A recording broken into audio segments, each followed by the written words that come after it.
Okay, I want you to close your eyes for a second. We're going back to April 1989. You're in Matamoros, Mexico, right on the border with Texas. And it is hot. I mean, not just warm, it's that oppressive, sticky heat that just clings to you. That dusty, heavy air. Exactly. And you're standing outside this remote ranch, Santa Elena. The Mexican federal police are everywhere, guns drawn, they're doing a raid. They think they're looking for, drugs, maybe some hostages.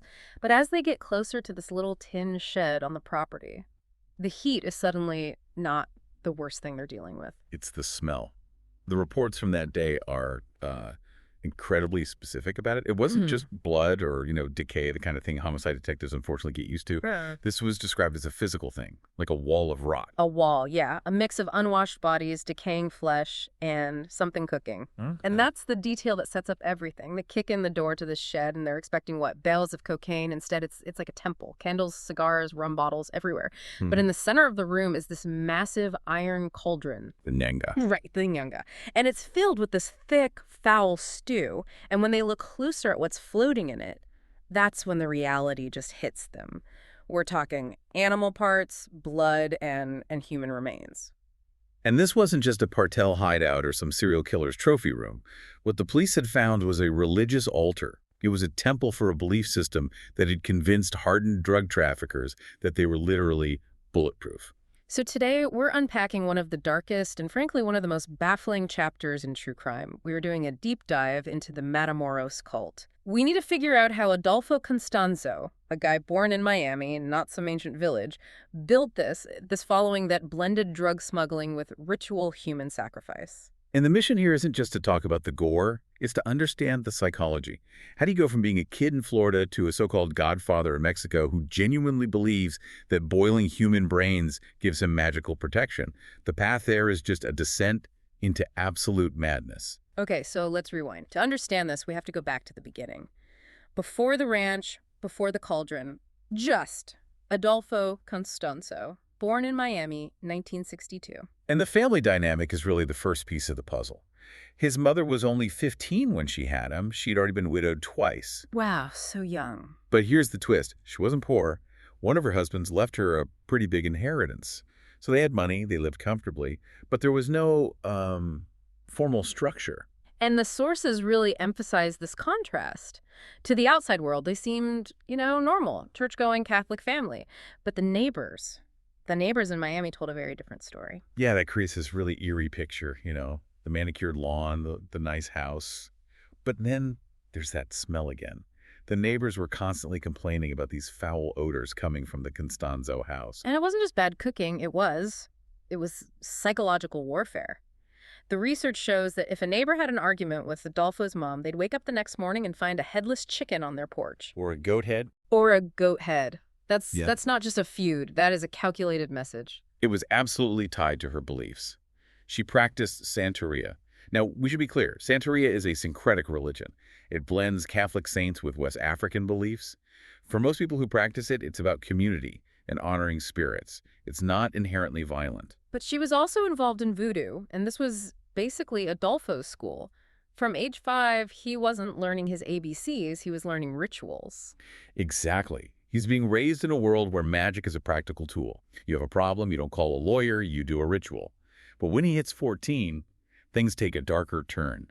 Santeria isn't enough for him anymore. He starts getting drawn to something else, something called Palo Mayombe. And this is a really crucial distinction. Palo Mayombe is separate from Santeria. It's generally seen as darker, more aggressive. It's all about communicating with the dead, often using bones or remains. And for Adolfo, this wasn't just a religion, it became his business model. That's the part that's so chilling. He finds this mentor, a godfather, who's basically a drug dealer. And this guy gives Adolfo a philosophy that just shapes his entire life. He tells him, non-believers are tools. Non-believers are tools. Yeah, it's this worldview where anyone who doesn't believe in their power, drug users, other criminals, anyone, they're just resources to be used up. He taught Adolfo to let them kill themselves with drugs so the believers could get rich. It just strips the humanity away from everyone. They're just prey. And Adolfo completely internalizes this. He gets arrested a couple of times in the U.S. for theft, and by 1983, he decides to leave. He packs up and moves to Mexico. And this is where the magician is really born. Well, Mexico City in the 80s was the perfect environment for him. You had poverty, high crime, the cartels were on the rise, it was chaos. And in chaos, people crave control. And Adolfo offered them control. He started small. He got a small gang of thugs, but he won them over with mystique, not muscle. He was doing tarot readings, these spiritual cleansings called limpias. He was building a brand. A very effective one. He started with poor farmers, but word travels fast. And eventually, it reached the people with the real money and the real problems. The drug traffickers. And his sales pitch is just fascinating. I mean, imagine you're a trafficker. You're constantly afraid of the police, of rival gangs. And this guy comes along and says, I can make you invisible. I can make you bulletproof. And they bought it, literally. There's a record of one mafia guy paying Adolfo $40,000 up front. $40,000 in the mid-'80s. That's the price of a house. It is. And that was just for a protection spell that he guaranteed would last for 3 years. It sounds completely insane to us, but it just shows you how desperate these guys were. It's like he was selling a supernatural insurance policy. He was selling peace of mind. But as his fame grew, so did his ego. The money wasn't enough. He wanted to be a player himself. And his rituals, well, they started to demand a lot more than chickens. The Nganga was getting hungry. Which brings us to the escalation. It's 1986. Adolfo's working with this big crime family, the Calzadas, and he is convinced, truly believes, that all their success is because of his magic. Right. So he goes to them and demands a cut. Not a fee, a percentage of the entire operation. Which is a bold move. A very bold move. And the Calzadas, of course, they basically laugh him out of the room. They cut him off. And this just triggers this narcissistic rage in Adolfo. He decides he's going to get revenge. But it's not just a hit, it's a ritual. 7 members of the Calzada family just vanish. Their bodies are found later in a river, and they aren't just murdered, they're mutilated. This is the turning point. This is where the Nganga starts to feed on humans.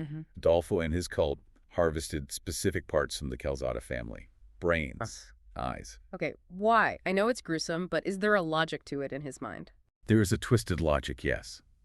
In his version of Palo Mayombe, the Nganga is a living thing that needs to be fed to maintain its power.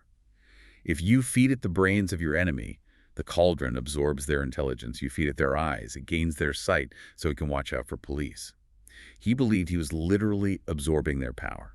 That's horrifyingly logical, in a completely insane way. And because he got away with it, he felt untouchable. And then, in 1987, someone completely new enters the story. Sarah Aldrete. Sarah's one of the most puzzling parts of this whole thing. She was not a criminal. She was a college student, an honors student, in fact. Beautiful, popular, charismatic. The classic girl next door. Exactly. But she meets Adolfo, and she is just completely mesmerized. She falls under his spell and rises through the ranks to become La Madrina, the godmother.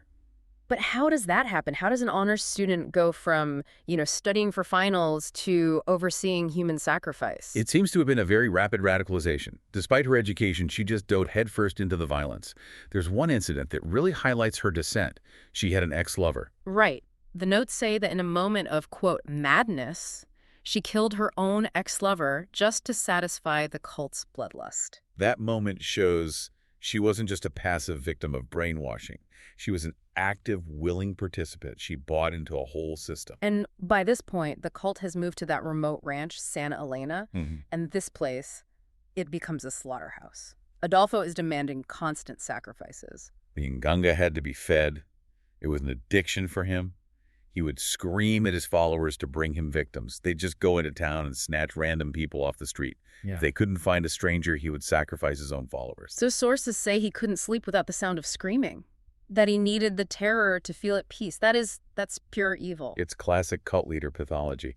But there's a pattern with these guys. Yeah. They always overreach. They start believing their own hype so much that they think they're invincible to everything. And that leads us to the mistake. It's 1989. Adolfo has a huge drug shipment he needs to get across the border. He decides he needs a super spell to make sure it gets through safely, but a regular sacrifice isn't going to cut it. No, he had a very specific requirement for this one. He believed that the brain of an American student, a white Anglo, would provide superior magical protection. Wait, break that down. Why an American student? His logic was that the American essence in the cauldron would confuse the American border agents. It's like magical camouflage. If the cauldron had an American brain, the American police wouldn't be able to see the drugs. It's magical thinking crashing head-on into reality. So the gang goes hunting and they find Mark Kilroy. Mark Kilroy was just a college student on spring break. Just a kid in the wrong place at the absolute worst time. They snatched him right off the street. And this is where Adolfo's magic completely failed him. He totally underestimated what happens when an American tourist goes missing in Mexico. Totally. When a local farmer disappears, the police might look the other way. But a handsome American pre-med student, that brings the heat. It became an international incident. The U.S. government put massive pressure on Mexico. The search was relentless. And that heat is actually what led them to the ranch. They were setting up roadblocks, and they caught one of Adolfo's men, and the whole thing just started to unravel. Which brings us right back to that opening scene, the raid. When the police finally stormed Santa Elena, the full scale of the horror became clear. We talked about the smell, but the inventory of what they found it's just mind-boggling. Let's just list it out. Inside that cauldron, that nganga, cooked human brains, human bones, but also black cats, turtle shells, spiders, scorpion. Literal witch's brew. But the real horror was outside, in the mass grave. 16 bodies. 16. And that included Mark Kilroy, but it also included police officers who had investigated them earlier and just never came back. It was a graveyard for anyone who crossed Adolfo or was just unlucky, but Adolfo wasn't there. He, Sarah, and the inner circle had already fled to Mexico City. But the police were on them. They tracked them to an apartment building, and this is where it all ends. A massive shootout. Yeah. Adolfo's firing out the window, but he's running out of ammo. And he knows. He knows the magic is gone, the spell is broken. He knows what will happen if he's taken alive. So in one last act of control, he doesn't let the police take him. No. He orders one of his own men to shoot him. He commanded his own execution. By the time the police stormed the room, Adolfo Constanzo was already dead. But Sarah Algie was alive. She was captured. And what happened to her? According to the records we have, she was sentenced to 62 years in prison. A life sentence, basically. But the source indicates she didn't serve all of it. Right. The source mentions a very specific, tragic end. Yes, it states that after serving only 10 years, Sarah committed suicide in her cell. A very grim end to a very grim story. And the final body count. We know 16 at the ranch. The confirmed number is usually put at 23. But investigators and the sources all agree the true number is probably in the dozens. Adolfo had been feeding that cauldron for years. Many of those victims were people whose disappearances would have never been investigated like Mark Kilroy's was. It's overwhelming. So when you step back from all of this, what does it all mean? This wasn't just a guy killing for money. No, and that's the crucial point. A hitman kills for money. A cartel boss kills for territory. Adolfo Constanzo killed because he truly believed it made him a god. It was this perfect, dangerous storm of charismatic leadership, deep-seated superstition, and the total impunity of the drug trade. And the tragedy is just the randomness of it. The victims were just fuel for his delusion. It's a terrifying reminder of how dangerous any belief system can be when it dehumanizes other people. Remember his godfather's lesson. Non-believers are tools. Once you believe that, any atrocity is possible. That phrase really sticks with me. Non-believers are tools. It's the ultimate permission slip for evil. It really is. It turns people into objects. Before we go, I want to leave everyone with one last thought. Go back to Miami, back to the 70s. Think about those neighbors. They saw the headless chickens. They smelled the rot. They knew something was wrong.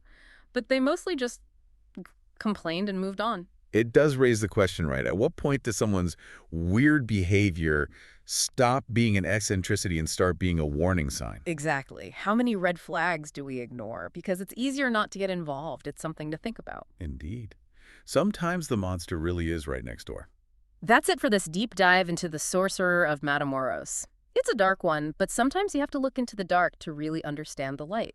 Thanks for listening. Stay safe out there.